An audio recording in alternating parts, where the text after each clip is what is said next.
সরস্বতী পূজা পরিক্রমা 2026।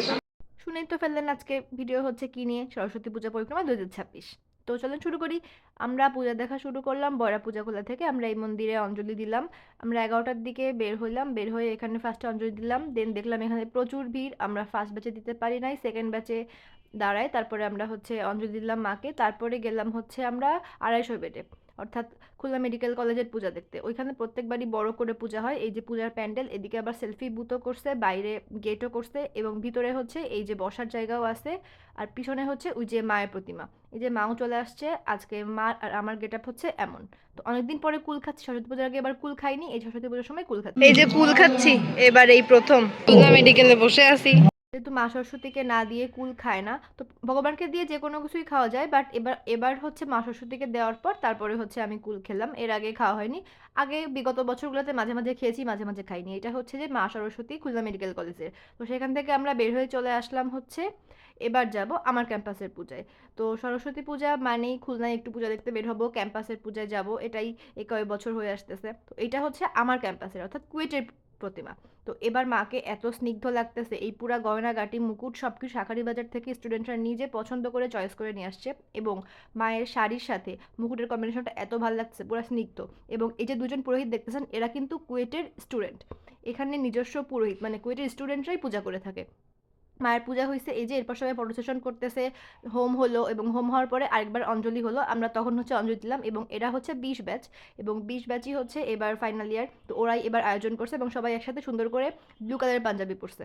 তো এই যে আমরা সবাই ছবি তুলতেছি, জুনিয়ররা ছিল সবাই সুন্দর করে। তো এরপরে আমরা একটু বসে দিলাম হচ্ছে অঞ্জলি এবং তার আগে হোম হচ্ছিল, এবার হোমের হচ্ছে পূর্ণাহুতি দেওয়া হলো। এবং এরা এত সুন্দর করে মন্ত্র পড়ে, আপনারা যদি না শোনেন তাহলে বিশ্বাসই করতে পারবেন না। তো এই যে একটুখানি শুনুন ওদের মন্ত্র পড়া। স্থানে এবচ এসো সচন্দন পুষ্প বিল্লপত্রাঞ্জলি ওই সরস্বতী দেবৈ নমঃ। শুনলেন তো কত সুন্দর করে এরা মন্ত্রগুলো উচ্চারণ করে। এবার মায়ের চরণের পুষ্পাঞ্জলি দিয়ে তারপরে হচ্ছে ওইখানে কিছুক্ষণ একটু বসলাম এবং মাকে মন ভরে দেখলাম। আমার কাছে এত স্নিগ্ধ লাগতেছে এবং পিছনের ব্যাকগ্রাউন্ড, এরা কিন্তু নিজেরা রাত জেগে সব উপাদান কালেক্ট করে তারপর নিজেরা স্টুডেন্টরা মানে কুয়েটের স্টুডেন্টরা নিজে হাতে এই মণ্ডপ ব্যাক স্টেজ সব কিছু তৈরি করে। ডিজাইন থেকে শুরু করে এক্সিকিউশন সব কুয়েটের স্টুডেন্টরা নিজে হাতে করে। এবং আমি যখন স্টুডেন্ট ছিলাম তখনও আমি এর সঙ্গে যুক্ত ছিলাম এবং আমি ওই কাজগুলো করছি এবং এইটা জাস্ট একটা এত ভালো লাগে, অনেক বেশি স্যাটিসফাইং। তো এখানে লাইটিং করছে, লাইটিং তো এখন দেখা যাচ্ছে না। তো ওই যে আমাদের কুয়েট কেন্দ্রীয় মন্দির এবং এখানে সবাই একসাথে বসে সবাই অঞ্জলি দেয়। এরপরে আমরা চলে গেলাম হচ্ছে সাউথ লোডের পূজা দেখতে। এখানে সবসময় ইউনিক করে, এবারও ইউনিক করছে, গামছা দিয়ে সাজাইছে ব্যাকগ্রাউন্ডটা। তো এই যে এখানে উপরে এসে ভগবানকে দর্শন করলাম, জগন্নাথ রাধা মাধব তারপরে গৌরনীতে সবাইকে দর্শন করলাম। আমার সব পূজায় এখানে আসতেই হবে, নিচে পূজা হয় আর উপরে তো ইস্কন মন্দির। তো এখানে ভগবানকে দর্শন করতে না আসলে আমার পূজা কমপ্লিটই হয় না। নিচে ফ্লোরে কার্পেট পাতায় দিছে যাতে ভক্তদের কষ্ট না হয়। এবং এখানে এসে হচ্ছে আমরা ওই যে দানাদার আছে না, দানাদার খাইলাম, প্রসাদ পাইলাম। এবার চলেন বলি খুলনায় কোথায় কোথায় সরস্বতী পূজা হয়। সকল স্কুল কলেজগুলোতে তো হয় এবং সেইখানে আপনারা যাইতেও পারেন, যেরকম খুলনা ইউনিভার্সিটি, কুয়েট, তারপরে খুলনা মেডিকেল, এছাড়াও অন্য যে মন্দিরগুলো আছে, যেরকম এটা হচ্ছে উমানন্দ শিব মন্দিরের ওইখানে মায়ের পূজা হয়েছে, এই প্রতিমাটা বেশ সুন্দর কিউট হয়েছে।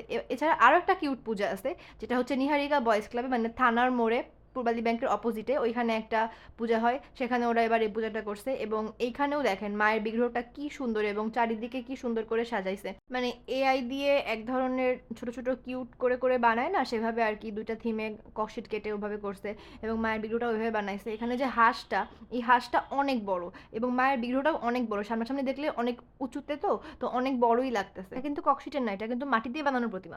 যে ছোট একটা প্রতিমা আছে যেটাতে আর কি মেইন বিগ্রহতে পূজা হয়েছে, যেমন ছোট একটা প্রতিমা আছে ওটাতে মেইন বিগ্রহতে পূজা হয়েছে। এবং মায়ের যে বড় প্রতিমাটা ওইটা অনেক বড় প্রতিমা ছিল। এবং পিছনে যে ককশিট কেটে বললাম এই যে রাধাকৃষ্ণের, এবং তার পিছনে এই যে শিবজি মহারাজ শিব পার্বতীর এভাবে ইয়া করছে। এবং এই যে পিছনে মায়ের বিগ্রহ, যদিও এভাবে ছবি তোলাটা ঠিক হয়নি কারণ কোনো বিগ্রহের সঙ্গে ছবি তোলা ঠিক না। তো বেরোনোর সময় আমাদের মিষ্টি দিল মা, আমি দুজনে মিলে মিষ্টি খাইলাম। এবং এখানে লাইটিংটা দেখেন কি সুন্দর করে লাইটিং করছে, একটু সন্ধ্যা সন্ধ্যা হওয়াতে লাইটিংগুলো অন করছে এবং দেখতে পাইলাম যে কি সুন্দর লাইটিং করছে। রাতেরবেলা আরও সুন্দর লাগতো। এবং বাইরে যেই বিল্ডিংগুলো আছে ওগুলাতেও লাইটিং করছে। তো এখানে দাঁড়ায় কিছু একটু ছবি তুললাম, তারপরে আমরা মিষ্টি খাইতে খাইতে বাইরে চলে আসলাম। বাইরে চলে এসে দেখি যে বাইরের যে বিল্ডিংগুলো আছে ওগুলোতেও লাইটিং করছে। ওই দেখেন পিছনে থানার মোড়, ওই থানার মোড়ের সাইডে যে বিল্ডিংগুলো আছে ওগুলাতে মোটামুটি সবগুলাতে লাইটিং করছে। এই এই লাইটিং গলির মধ্যেও তো আছে এবং সাথে ওই দেখেন পিছে প্রত্যেকটা বিল্ডিংয়ে লাইটিং করছে। এরপরে আমরা চলে গেলাম হচ্ছে ধর্মসভা মন্দির। ধর্মসভা মন্দিরের মোট 2টা পূজা হয়েছে। এখানে একটা পূজা যেটা আর কি দুর্গা মন্দির, যেখানে দুর্গা পূজা হয়, এবং এখানে স্টেজ করে আরেকটা পূজা করছে। ধর্মসভা মন্দিরের এই দুটো আমার কাছে 2টা বিগ্রহই খুব ভালো লাগছে, মায়ের 2টা বিগ্রহই ভালো লাগছে এবং ডেকোরেশনটাও ভালো লাগছে। তো এইখানে মায়ের মুখটা বেশ স্নিগ্ধ লাগতেছে। এরপরে পাশে যেই আরেকটা প্রতিমা মানে আরেকটা যে বিগ্রহ করছে এটাও বেশ ভালো লাগছে। মোরবা ডাকবাংলার দিকে গেলে বা বড়বাজারের দিকে গেলে সবই একই ডিস্টেন্সের মধ্যে, হাঁটা ডিস্টেন্সের মধ্যে আপনার 4-5টা পূজা দেখতে পারবেন। ধর্মসভা, তারপরে থানার মোড়ের দিকে, বড়বাজারের ওইখানে, তো সবগুলা দেখে আপনারা একবারে বের হইতে পারবেন। দোলখুলার দিকেও পূজা হয়েছে কিন্তু যাওয়া হয়নি, তো আপনারা ডাকবাংলা, বড়বাজার, দোলখুলা এদিকেও দেখতে পাবেন। তো যেটা বলতেছিলাম, আপনারা মেইন মন্দিরগুলো থেকে তো দেখতে পাবেনই, সঙ্গে দেখতে পাবেন স্কুল কলেজের পূজাগুলো। তো এরপরে আমরা চলে গেলাম প্রেস ক্লাবের পাশে একটা জায়গায় পূজা হচ্ছিল, প্রেস ক্লাবের পাশের গলিতে। তো পূজা সব সকালে হয়ে গেছে, আমরা বিকালে একটু ঠাকুর দেখতে বের হয়েছিলাম। মায়ের বিগ্রহটা এখানে এই যে এরকম সুন্দর ফুল টুল দিয়ে ডেকোরেটিভ করে সুন্দর করে করছে। তো আপনারা সব মন্দিরগুলা ঘুরতে পারেন এবং যেখানে লাইটিং দেখবেন সেখানে একটু ডাইরেক্ট দেখতে পাবেন যে আশেপাশে আরও অনেকগুলা পূজা হচ্ছে। তো খুলনা শহরের মধ্যেই প্রায় অনেকগুলা পূজা হয়, তো আপনারা চাইলে দেখতে পারেন। তো এই যে বললাম এখানে একটা পূজা, তার পাশেই আরেকটা, এটা হচ্ছে আরেকটা বাড়ির মধ্যে পূজা করতেছিল, ওটা একটু দেখে আসলাম। এরপরে আমরা বাড়ির উদ্দেশ্যে বের হয়ে গেলাম, কারণ আর শরীরে এনার্জি নাই। সকালে উপবাস করলাম, কারণ 7টা তিথি একসঙ্গে ছিল, দুপুর 12টা পর্যন্ত উপবাস করলাম। এরপরে চলে গেলাম হচ্ছে বাসায়, কারণ শরীরে আর এনার্জি নাই। এবং নেক্সট দিন গেছিলাম হচ্ছে খুলনা ভার্সিটিতে, কারণ গল্লামারির জ্যাম ঠেললে খুলনা ভার্সিটি যাওয়ার মতো এনার্জি আর শরীরে ছিল না। এই যে হচ্ছে খুলনা ভার্সিটির মায়ের বিগ্রহ। পূজার দিন গেলে হয়তো অনেক লাইটিং দেখতে পেতাম, বাট এখানে তো মায়ের স্থায়ী মন্দির, তো এখানে মা স্থায়ীভাবেই পুরা বছরটা থাকে এবং নেক্সট ইয়ারে হচ্ছে নতুন করে আবার পূজা হয়। ওকে, বাই বাই ফ্রম সরস্বতী পূজা। ও আজকে তো অনেক বিয়ে আছে, এই জন্য পিছে ওই যে একটা বিয়ের গাড়ি, আমরা ওটা বিয়েতে গেছিলাম। Okay tata, bye bye from Saraswati 2026। By.